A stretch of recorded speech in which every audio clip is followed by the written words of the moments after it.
I want to go back to Federalist 39 for a moment. Let's assume that let's assume Madison were alive today. Help me on this one for a second. It's 2010. Polling is instantaneous. People have access to the internet.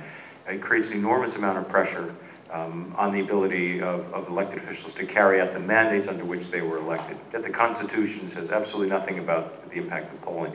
In your mind, how would Madison feel today? Would he still believe in the power of government being derived from the majority of the population?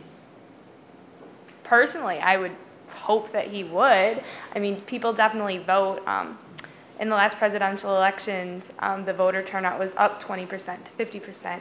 And so again, I mean, that's an example of the power of the people, especially with the Tea Party movements. People are definitely continuing to talk about politics, and that's affecting the actions that the officials take. So I think their power and authority is still here. Yes.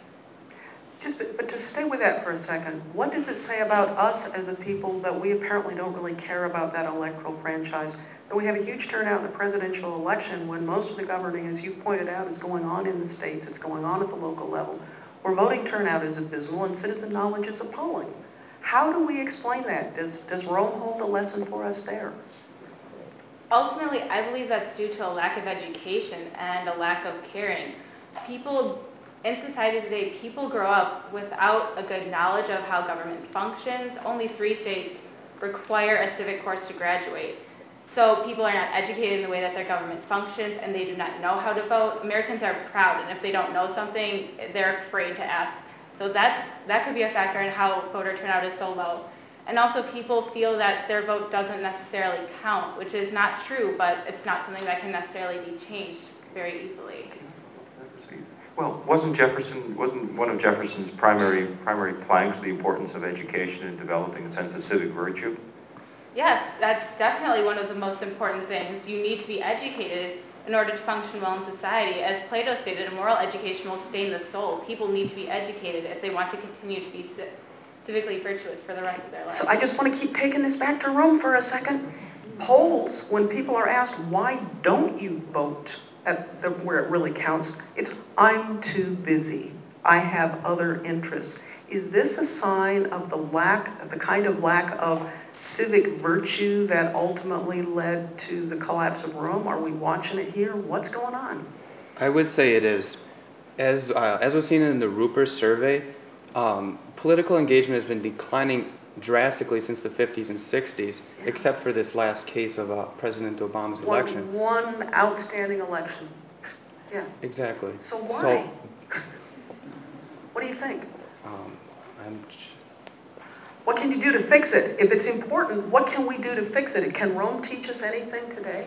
I believe that we do need to have an education standard. Everyone needs to know how the government functions, and they need to know that their vote is important and it does matter. And through problems like Rock the Vote, getting young people involved in voting, that is one sure way to get people more involved in the election process. But do we have a right not to care? Do we have a right of saying, no, I don't care? I would say you have a right not to care, but I feel that's a very troubling thought that you would give people that right. And Thomas Jefferson said that, cherish therefore the spirit of our people, for if once they become inattentive to public affairs, you and I, Congress and assemblies, judges and governors shall all become wolves.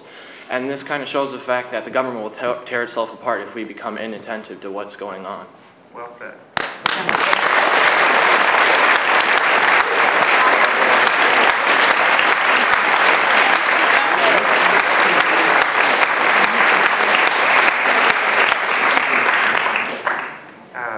Very nice presentation. You introduced, you made the important point that Rome, this Republic of Rome lasted for 500 years, so we're not even halfway there yet.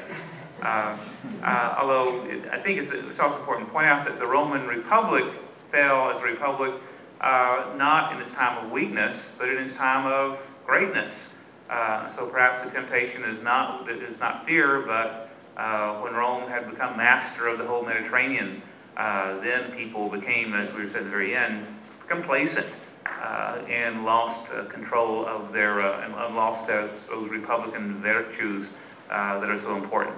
But I enjoyed our conversation very much.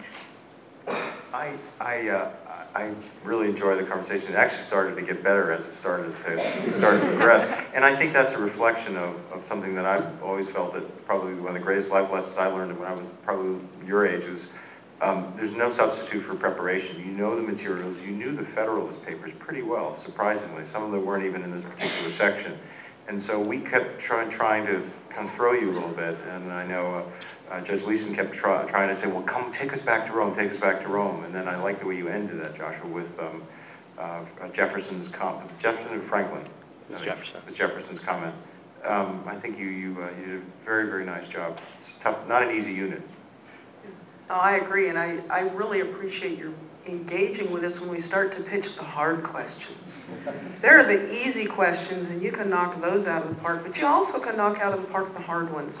And it's the hard ones that I think really we have to focus on, because too many people are writing about the parallels between the American Empire and the Roman Empire.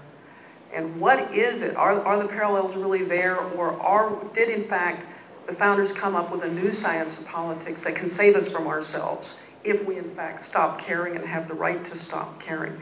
So I really appreciate how you packaged all of that material and the way you were able to stay with the question when we tried to take you in other directions. So very nice job, thanks. Thank you.